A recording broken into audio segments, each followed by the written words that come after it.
All right. Welcome to the Founder Exhale Show, where we are shattering the silence around founder mental health, one conversation at a time. I'm James Oliver Jr., co-founder of the world's cutest twins, husband to an amazing wife, founder of the Kabila Founder Mental Health Fund, which provides free mental therapy and wellness resources for founders, and co-author of the book Burn Bright Not Out, shattering the silence around mental health and tech startups. Thrilled to be here, and I'm so glad that you're here with us today on the Founder Exhale podcast. On this show, we have real conversations with exited founders about what success actually costs and what it takes to protect your mental health along the way. I also talk with values-aligned investors and mental health leaders who are challenging how the startup world treats well-being, and founders who are building in the space. And you got to stick around to the end for the dad joke. I want to introduce our first guest, Jeff Johnston. Jeff is the founder of Brighton, a mental wellness platform built at the intersection of health, wealth, and purpose. But before we talk about what he's building, you need to know why he's building it. In the span of 5 years, Jeff lost his son, Seth, to a fentanyl overdose, and his wife, Prudence, to alcohol. Out of that unimaginable grief, he found a mission. And 3 weeks after Seth died, Seth's daughter, Jeff's granddaughter, Brighton, was born. The brightest thing to emerge from the darkest season of his life. She gave the platform its name. And I just want to clap you in, bro. My friend, welcome to the show, buddy. What's up, Jeff? Thank you very much for that intro, my brother from another mother. Yes, sir. B-fam. Yeah, actually quite synchronicity wise. You know, my wife was named Prudence, and that's the name of your wife. I don't know many Prudences out there. So we were destined to meet. I was shocked when you told me that. Yeah. We were certainly destined to meet on a lot of levels. And I've very much enjoyed this opportunity to, share the story. Certainly don't want to get hung up on making this a tragic or pitiful story. It may start off that way. Yeah, it may start off that way, but it certainly isn't where I'm at now at 60 years old. That's right. Well, I'm super excited you're here, Jeff. You wrote a really great chapter in my book about your founder journey. Thankful for you and your incredible candor around this issue. One person told me that they actually cried when they read your chapter. So it's a lot, man. That first chapter in the book is a gut punch, man. It's a lot. It is. And I think, I know early on the intention of that was to evoke, sympathy from people, like people saying, "Hey, Jeff, I feel sorry for you, and, good luck with what you're doing." But now I think when I tell the story, it's more of wanting someone to say, "How can I help you, Jeff?" Not thoughts and prayers and we're thinking of you, but like change that narrative into more actionable ways that we can help people that are struggling. Because, you live long enough, people die. They do. It's a guarantee. I didn't think it would be my son, my wife. And then, I didn't mention this in the book, but my mom died 3 months after my wife. So, Jesus. I lost my son, my wife, my mom in a 4.5 year span. That's a lot for somebody. But I know people that have lost their only 2 sons. I know the people lost their only child. I know the people that have lost, a spouse a year after marriage to breast cancer. I had 21 good years marriage. So it's like, there comes a time when you get tired of being tired, and you got to, like the Stoics would say, you got to reframe your life. You pull your pants up, look in the mirror, reframe it. Tell yourself a new story, man. You're always obligated. 100%. You're always obligated to tell yourself a new story, right? I am I'm reframing a lot of things right now, really working hard to create new neural pathways in my brain, because the old ones are not serving me so well in some respects. So 1,000% agree with that. We got a lot to get to, Jeff. So I want to jump right into it. Just like little inside baseball for you listening. We were just talking. I thought I started the podcast 10 minutes into it. I'm like, oh, snap. I forgot to press the record button. So here we go again. But it was Jeff, the best 10 minutes I've ever had on a podcast. No. Yeah, I love that. But Jeff, talking to you is just like, a nice cup of hot tea, man. So we're going to get into this. I got a couple questions here. So you wrote something in your chapter that I've been thinking about ever since I read it. Seth died of a fentanyl overdose at 23, started at 15 with an Adderall prescription that you consented to. Mm-hmm. You wrote that walking him into the mental health system and accepting that diagnosis is something you have to take to your grave. Mm-hmm. How have you made peace with that, or have you? Well, I would want to say that it cemented my thought when my wife died and we found 13 prescription bottles on her. So it wasn't just isolation of my son and I'm mad at how the system was. It's two people I put in the system, and we all culpable. I could have been a better dad, a better husband. They made really poor choices with drugs and alcohol.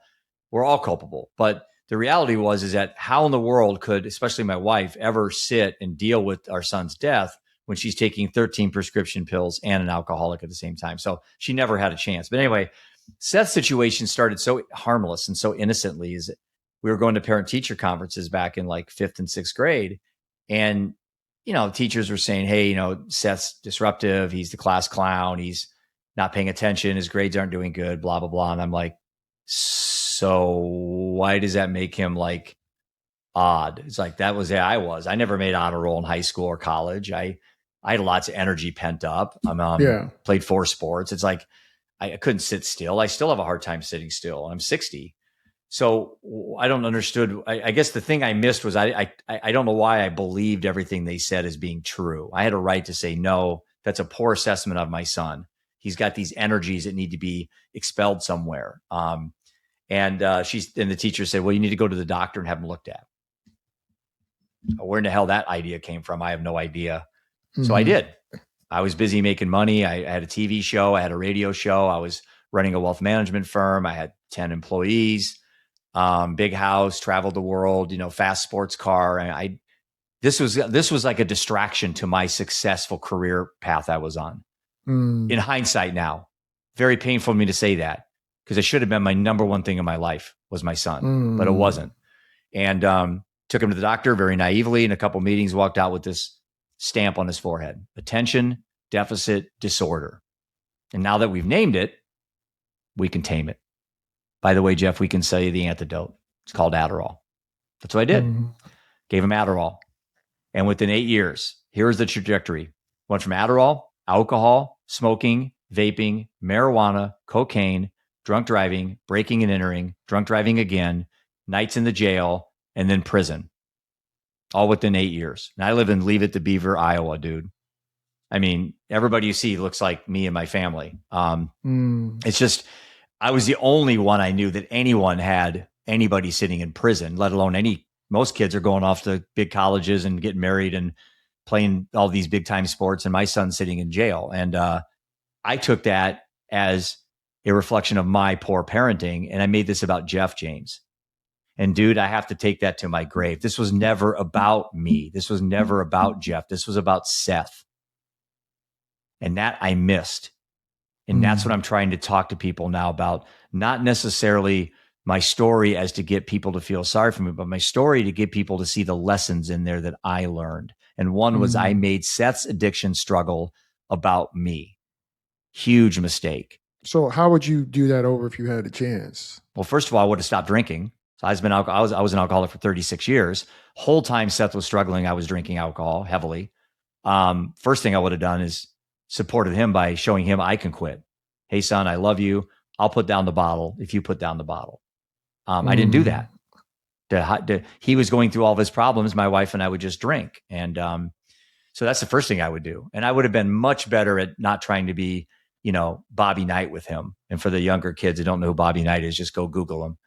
I was raised in an environment where I had 3 brothers and my dad was just like, go out and figure it out, boys. Go figure it out. And so I tried to tough love Seth early on, just don't drink. Just don't drink, just stupid, naive things like that. When I didn't understand addiction real well, even though I was struggling with my own addictions. So there's some tremendous lessons in this journey, James, tremendous lessons of what I learned that now when I share and I keynote and I'm writing my second book and I'm doing this app to try to help people. There's so much like blood, sweat, and tears that went into everything I do now. And it comes from a place of lived experiences, not a place of hearsay or opinions. I'm sharing my story because I've lived it. And that's just half the story, not even half. There's a lot more to. Well, every time I talk to you, I learn something new. Yeah. I didn't know your mom passed right. Yeah, she did. 3 months later, the day after we put our cat down, my first cat. And the cat, Jesus. I had this cloud following me. At least that's the narrative I was telling myself. That's not true. Nobody has a cloud following them. Yeah. But I believe there was. Oh man. Okay, so I'm gonna do my best to get through these questions. So my next question, Jeff, is after Seth died, you stayed home for about a year and a half. Mm-hmm. On the outside, you were writing a book, starting a Mm-hmm. podcast, Mm-hmm. doing advocacy work. On the inside, you were drinking every night. Mm-hmm. You called it hiding in plain sight. Then came Mm-hmm. Christmas Eve 2017. What happened that night? At our condo in Florida, my wife, who was 9 years younger than me, and our two boys at this time, they would have been 15 and 17. And my wife walks by me holding a glass of wine, frail. She looked 9 years older than me. Just in the year and a half Seth died, she aged like 20 years. And I looked at her, and James, it hit me. You know, you have those moments in your life, just a few. They're epiphany moments or whatever you want to call them. And I remember my wife staggering into bed with a glass of wine. And I went into the bathroom with my glass of wine, and I looked in the mirror, and I absolutely hated everything I could see looking back at me, like to the point where if I could kill that person looking in the mirror, I would do it. You pathetic coward of a man. You don't deserve to have kids. You never deserve to be married to this beautiful woman. You don't deserve anything in your life. And I took that glass of wine and I poured it down. It was a glass of Sangiovese, which is my favorite wine. And I poured it down the sink. And as it circled the drain, so did every single desire for me ever to drink alcohol again. And in the day I did that, I haven't had one thought of alcohol in 9 years. Wow. One thought. Now I go to AA meetings. I keynote next week in Wisconsin. I'm speaking to a big recovery group, a couple hundred people. I'll talk about all this. I'm not telling people that that's the way that you need to stop drinking. This is the way that Jeff Johnston needed to stop drinking. Yeah. That's it. I went through withdrawals, but I realized after a while, even though I started really, James, to help Prudence, I didn't quit because I thought I had a problem, but I went through the couple days withdrawals or whatever. And then I started losing weight, sleeping better, eating better. Just my life got better and hers didn't. And you know the story because you had mentioned it in the beginning, but on June 29th of 21, so like 4 years after I quit drinking, my wife drank herself to death, and Prudence weighed 88 pounds, was in a wheelchair at age 46 when she finally just, oh man. And that was when her body left the earth, but her soul left the minute I told her Seth was dead on October 4th of 16. The minute I told her that and looked into her eyes, she died. That she was gone. She was a shell. She was a shell the whole time in between. Yeah. Okay. All right. Like I said, I'm gonna do my best to get through these questions, man. It's just like really heavy stuff, but you know, you are just really wonderful and open about all of this, because I think, you know, you being so open and honest about all this helps other people. Yeah. I think so. I'm going to power through these questions, and I know you're going to just like power through these answers because you always do. So in the span of 5 years, between the ages of 50 and 55, you lost your son, then your wife, Prudence, which is crazy to hear you say that because my wife's named Prudence. Yeah. You lost them both to substance abuse. You wrote that there were dark nights when continuing felt harder than not. Mm-hmm. What kept you going? Nothing in particularly singular. Like there's no single event until December 24th, or the weekend of Christmas weekend of 2021. So my wife died in June, my mom died in November, and then Christmas hit. And now I'm sitting in my house alone. My two boys are out, and there's like 7 boxes in front of me. I don't know if I shared this in your book or not. I can't remember. But I thought I had this conquered. Seth's been dead a while. You know, my wife, you know, she's been gone, and I felt overconfident. So I opened up the first box. I pulled up a chair. It was a Friday afternoon, pulled up the first chair, and it was just all Seth. It was just pictures of him in junior high and playing basketball and prom and homecoming and flag football. Wow. And, you know, if you have kids, you have those boxes, but you never think they're going to be crypts, you know, or tombs. And I'm going through it, and I'm going from here to here real quickly. Going down, you mean? And there's 6 more boxes. Yeah. Because people can't see you there. Yeah. Yeah. There's 6 more boxes. Okay. And so I open up the next box, and it's my wife. It's our wedding. It's our trips to Europe. It's the babies being born, holding them in the hospitals. It's the dances. It's the parties, the grill outs, the pool part. And now I'm done. I'm checked out. Mm-hmm. I stand up, I break my phone. I take my computer and I throw it off my deck because I told myself, it's hard to say, James. I'm going to walk into my closet. I'm going to take my safe, open it up. I'm going to take my gun out. And I'm leaving that closet in one or two manners. The strongest human that's ever walked to earth, or I'm going to be on a gurney. One of the two. And it took me 3 days. I sat there Friday, Saturday, and Sunday, counted backwards from 10, got down to 3 a million times. Probably walked around. I don't remember anything, but thank God I was sober and not taking prescription pills. I probably would have killed myself. Matter of fact, I know I would have. And I jokingly say this when I speak around the country, that there's part of me that thinks I did, and this is my afterlife. Is my afterlife is this inability to turn off my passion to help other people with their mental health. It's like, I will die for this. I'll go bankrupt for this. I don't know where that comes from, but it came from that moment in the closet where I decided that this is not a retirement. This isn't a backup for me. This is my life. This is what I was meant to do. This is why I was put on this earth.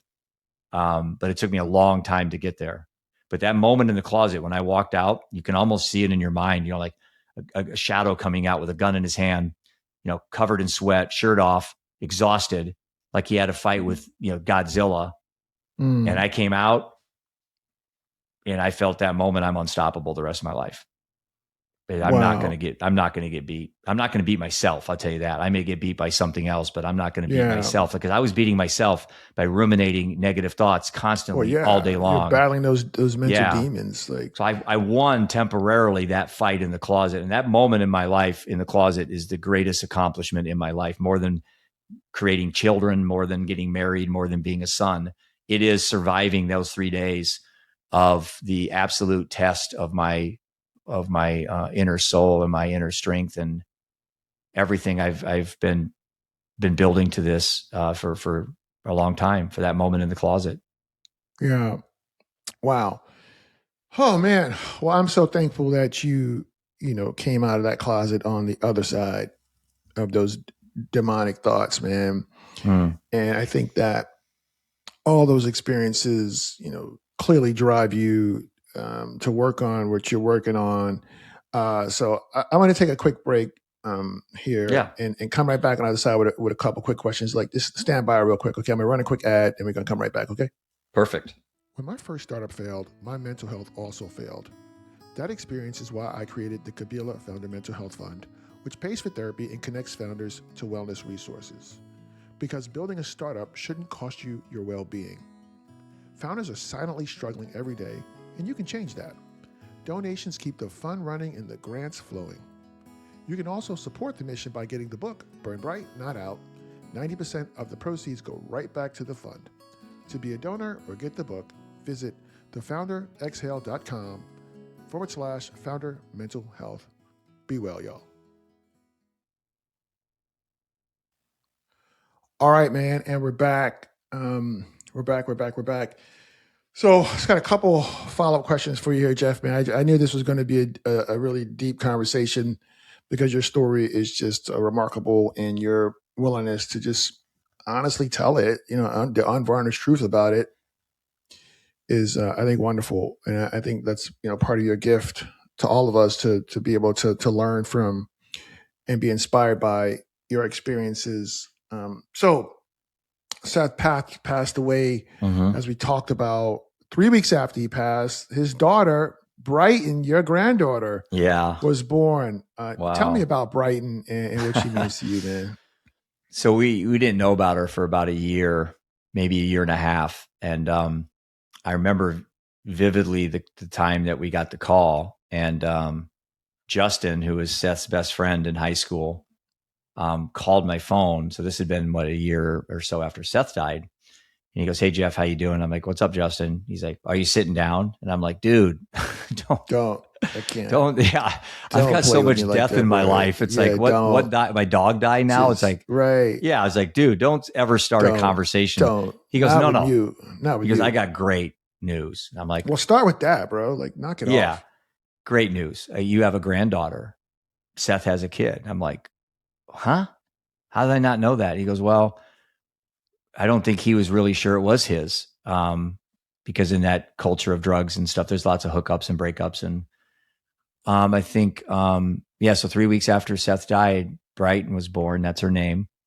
And I saw the test and everything. So it's Seth's child. Well, amazing. Yeah. So it's like the lesson in that, or I guess the story in that, is that, as the universe often does to all of us, if you live long enough, takes from us people that we love, but it also can gift things through grandbabies and children and nieces and nephews. And, there's new people added every day in the universe, just as there are taken from us. And you have that perspective of hindsight and gratitude and appreciation. And so what it did is it really floored me. I thought, how lucky am I to be able to get this gift where so many parents lose children and that's it. And now I see Brighton, I see a little bit of Seth. And yeah, it's just like, I'm very grateful, man. I really am. I'm very grateful that she's in my life. I see her and it warms my heart, and she's just like her dad. But the sad thing is her mom's a meth addict. We don't know where her mom is. Oh, wow. And so, she's 9 and she's got no dad, no mom, grandma's gone. But here goes the choices we have again. Do I let this dominate the story of her life, or do I reframe it at a young age for her as an opportunity for her to be that person that was chosen?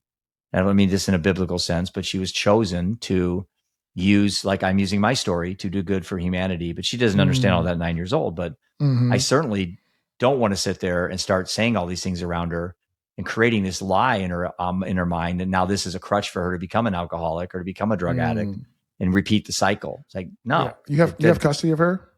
I don't have custody. Grandma does. I would have, but okay. And I don't mean to say this to be disparaging. No, that's fine. No, that's fine. My wife really didn't want anything to do. My wife never met her. When Seth died, there was an immediate, decision I made to be an advocate to help people. My wife never wanted to talk about this again. And that was her choice, and I made my choice. And right. I'm here and she's not. So it's like, okay. Yeah. Okay. It's tough to say that way, but it's the facts of choices in life. And I chose sobriety and advocacy, and I'm still here. And I think that's a lesson in of itself too. Yeah. So I know Bright means a lot to you because, we talked about it. We've talked about it before, and you built Brighton in Seth's honor, and you named it after your granddaughter. Yeah. So let's pivot a little bit, and let's talk about what Brighton is and how you believe it will make a dent in the universe. Well, I also want to make something clear here. I've never ever been comfortable with the term founder or startup. I don't use them when I speak. My presentation that I make now is called From Darkness to Brighton, a Father's Story. So I'm not a founder. I'm a grandpa. I'm a dad. I'm a husband. Okay. And Brighton's not a startup. Brighton's a legacy. Jeff, you're such a contrarian, man. I love you want to fight over the word founder. I do, because it's so clinical. And you know what? You fall in that VC trap and the fundraising trap and the pitch deck trap. Clinical? Yeah, it's just, you say clinical? Yeah, it's clinical. How is the word founder clinical? Please help me understand that. Because if I just ask somebody, tell me what a founder is. Yeah. And I say, tell me what a father is.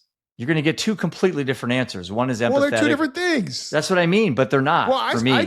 Hold on, time out. Yeah. You heard how I introduced myself, co-founder of the world's cutest twins. But that's awesome. Yeah, I love the way you do that. You like that? You ain't got a problem with that, do you? But that's contrarian as well. So, I'm always zigging when everybody else is Zach. See, that's why you and I are soul brothers. So but I don't want to fight over it. You want to fight over it. I don't like the word founder. I'm 60. What's wrong with that? The founder is somebody who starts a business. In the tech context, it's a tech startup founder. Like, okay, how about this? Why does that eat you at your cross? I'll give you that, but I don't like the word startup, because Brighton's not a startup; it's a legacy. It's not a business. It's a business model. We have a business model. And someone asked me one day. I remember one time I was talking to somebody earlier and say, "You sure you want to name this after your granddaughter?" Oh, I love it. I love that you named it. And I said, I think in my mind, I was going to say, dude, have you lost a child? Right. Because the risk to me is not naming it after my granddaughter. Yeah. He's like, what happens if it fails? And I say, well, you just answered your own question. It Exactly. ain't gonna So fail. It can't, right? It won't. It won't fail. So that's why I named it after her.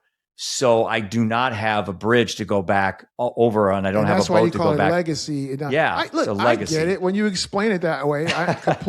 I do, but I don't want to fight over it. I totally understand. I know it just touched a nerve. No, it's all good, man. We could go back and forth like this because you're my dude.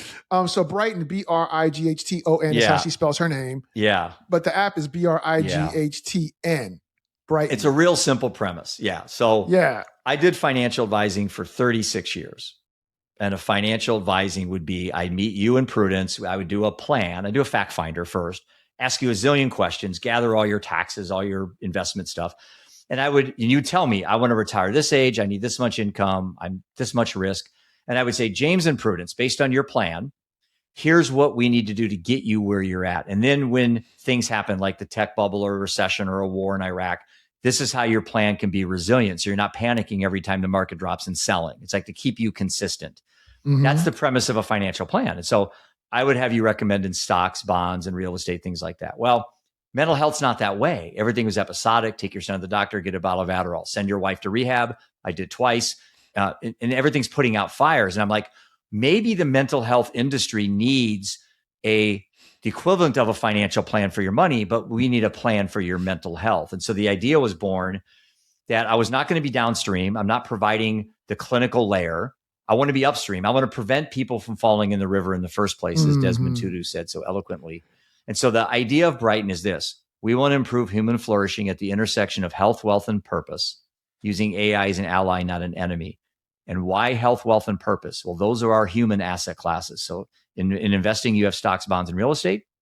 For us humans, you have health, wealth, and purpose. That was my big, hairy, audacious goal, as James Collins would say. That's what I wanted to build. And that's what we set out to do 3 years ago. And that's what we are currently in process of building. Amazing.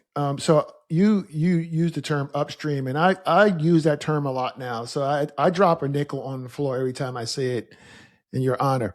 But yeah. Well, it's the name of my next book's called The Upstream Mind. That's the name of my next book. Well, I love, well, you asked me if I wanted to contribute, but I haven't heard back from you about that. Well, we have an issue with an issue there, but we're getting on it. All right. Let me know. I'm here when you need me, buddy. Yeah. So with the work I do for the Kapila Fundamental Health Fund, we're paying for the therapy, but right. How can we help people so that either they don't necessarily have to go to therapy, or what can we do for them in between those appointments? Mm-hmm. So I love the fact that you guys are doing that. And you guys are primarily B2B to C, like what's your business model? Yeah. Well, first I wanted to go Gen Z, get into high schools and colleges and save that generation because they're really struggling. But there's so many gatekeepers and just naive people making these big decisions at the cost of the students and not allowing them the opportunity to try something on their own like Brighton. So we were fortunate to partner with a PBM in Dubuque, Iowa called Med1. Yeah, pharmacy benefit manager. And we got into there because they were looking for something upstream, digital, behavioral healthcare related. And that's what we had built. And that really opened up our eyes to the opportunity for us now in the B2B, the employer like benefit space. Yeah. But we wanted to be very intentional in this. We didn't want to be a standalone app like a breathwork or meditation. We wanted to be integrated and a platform that builds right into the systems. And that way, many ways that's good. One, it's harder to unwind. So from a business, it's stickier. Right. Where if you're a standalone app and a better standalone comes along, the contract renews, they're done with you. Yeah, they're done. But if I'm doing prescription management, adherences, dealing with all the AI interpretations that we can gather on a de-identified level. So we're not doing anything like specific to you, but we could do it on a high level. And data is gold in this space. The more data our AI can collect, and we can package that and give that back to the employers that they can make better decisions on their resources. And we were playing in a part of the river no one's in. No one's in prevention. I would say prevention early when I was pitching in our pre-seed, and it'd go on deaf ears. And now everybody wants to move upstream because the other side of the river is too crowded. Everyone's playing there. All the big boys are there. And I'll be honest with you, we need both. These aren't mutually exclusive. Right. We don't need more clinical layer companies. Yeah. We need better. What we need more of is prevention. Yeah. No, I agree, man. That makes a lot of sense to me. I appreciate that. And I'm super excited to see that you guys are doing well. I know you just came back from Chicago Tech Week. Yeah. I was talking with, Sarah Porter. Oh, very well. She's the best. Sarah's my Chicago well ambassador for our Founder Exhale Yeah, that's walks. right. She was telling me about that. Yeah, so I talked to her yesterday, and she was telling me how great that's going. Look, man, if you have time, like I would love for you to do founders. Do you know a bunch of founders where you live? And I know you hate the word founders, but well, do you know a bunch of guys building stuff or no? Not startups in Cedar Rapids in this area. Now, I have a lot of people that follow me because of my advocacy. So I have Living Undeterred as my nonprofit. I have obviously Brighton, and I have my own personal, like where I do a lot of my but writing. You don't have a lot of people building tech startup. No, things, not in Cedar Rapids here. All right. Well, if you know some, let me know. We could spin up an Founder Excel walk. So, dude, like I have Barcelona. I have a call tomorrow with some. I had a call last week with a guy who's a multi-exit founder who's going to come on the podcast. Oh, sweet. Him and his wife. Yeah, his wife's also a founder. And when I told him about these founder walks, he's like, I want to do them in Barcelona with my wife. So we're about to be international. Well, you'll get a lot of steam quickly, and I'm happy to help. As you know, I'm a raving fan of what you do, and I appreciate you, man. Always there for you. If you need any help, let me know. Yeah, I appreciate that. The walks I'm excited about because it's just a way for founders to get together, prioritize their well-being, and just go for a walk. No agendas, no pitch decks, no investors where they got to get all weird around. It's exciting. It's awesome. So anyway, all right. So I got one final question for you. What do you want founders to take away? There's that word again. Sorry. What do you want people who are building new companies and using tech or tech-enabled technology to take away from your story? I'm laughing because now every time you say founder, I'm going to be in your head. Oh my God, it's hilarious. I messed you up now. You messed me up. Okay, man. what was the question? Sorry. What do you want those people, because I'm not repeating all that. What do you want those people to take away from your story? Man, be yourself. Quit faking it to make it. I don't care what people think about me anymore. I used to worry about, pitching somewhere and an investor in the crowd won't like it if I cry. I don't care anymore. I don't care. I simply don't care. I'm so worn out of trying to worry about what people think about me.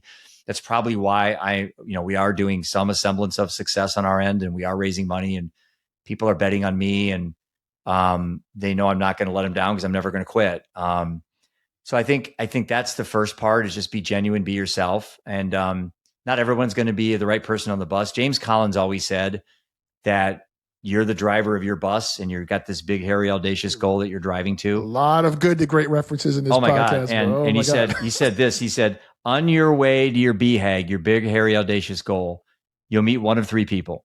And it's a great way to close this conversation. Those that get on the bus, those that get off, and those that get the hell out of the way. And that's every single person I meet every day. I am like screening them, going, okay, is this someone that can get on my bus? Is this someone that, it was on and maybe time to get off? They're not as delusional as I am. Yeah. Or these people either just hate me because I'm delusional, or they wish me luck and they wave and they get out of the way. Get on, get off, get out of the way. That's every single person I meet in my life right now. Because I'm 60 years old. I don't have a lot of time to have this huge network of close friends. As you get older, your friends shrink, but they get tighter. They get so much better. Yeah. And I use, you're a good example, James. You have literally called me on Sunday nights out of the blue for no purpose other than to see how I'm doing. I just call to check in on you, man. And that's powerful. Sometimes. That's really powerful. I just call to check on you, man. Right. That's it. I got you and a handful of other people. Just checking on you. How's it going? How you doing? Yeah. I do that. I find myself doing that more these days, and people seem to appreciate that. I don't want. It shows your character because you're not calling with an agenda. Yeah. No, I don't want anything. I'm just calling to check on you, man. I know you got a lot going on. Everybody's got a lot going on. Yeah. And especially with men, right? Like we got to check on each other, man. Amen. We got to check on each other. So I appreciate that. I had something else I was going to say, but yeah, I got ADHD. When we had the messed up take, we were going on about my ADHD. Saying I got ADHD. I'm like, how you know? But yeah, you're right. Of course you do. You were like, it's not a superpower, but I actually think it is for me. Yeah. Because I'm aware, I have self-awareness. But for me, I feel like I'm in the matrix sometimes where everything's moving around so fast for other people, but me is like moving very slow motion. And I only say it's not a superpower because that's being overused now. Everybody's saying it's a superpower. Oh, yeah. So, it's like, so that reminds me of that's Brad the contrarian Jeff now. Now I'm trying to find a new way to look at it. But this is a good point because I know in Brad Fell's chapter in the book when he talked about how he had he's depressed and had these OCD. He said if anybody says that OCD is a superpower, they don't have OCD. Yeah. That's what he said in his chapter. Like, that makes sense. That OCD is very different from ADHD, but I thought that was a really good point that he made. All right, man. So Jeff, I want to thank you again for going there, quote unquote, with me.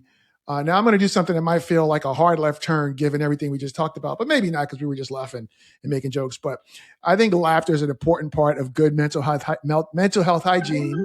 So now it's time for my favorite part of the show, the dad joke, baby. Just so you should know. I see you rubbing your hands. So you think you got something funny to tell me? I do. Rubbing your hands? I do. Well, I'll be the judge of that, sir.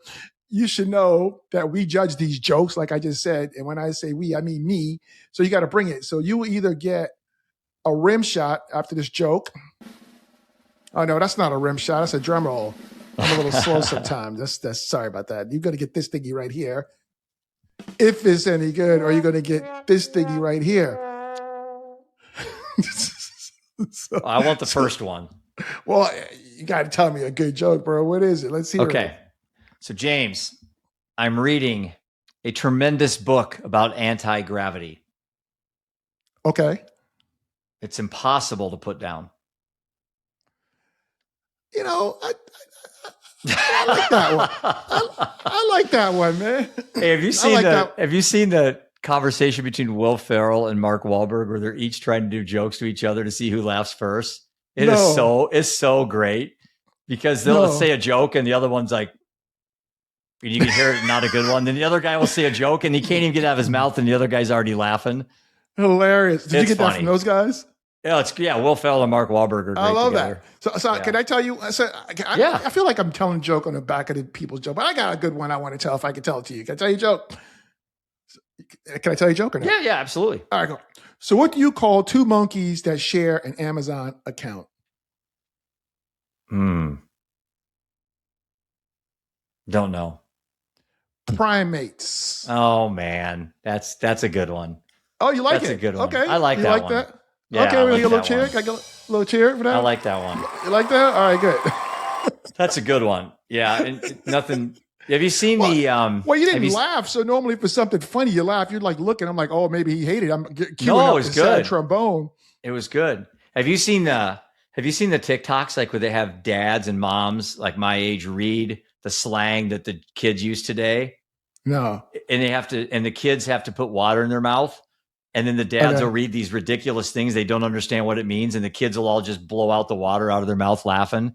Hilarious. But it's that generational gap. Like when we say things to our parents is like the words are different. It's just a funny thing. And you laugh your butt off when you watch it because so I'm reading these things and I don't understand what they are. And the kids are just laughing their heads off. So you're saying my joke was some kind of generational gap? You didn't get my joke? Is that what you're saying? No, not at all. Yours is better than mine, by the way. Well, I wasn't going to say nothing, but yeah. Oh, no. Anyway. Right, so, buddy, I appreciate you for coming to hang out with us today. Thank you for inspiring founders to prioritize their mental wellness. There's that word again, founders, people building things in technology.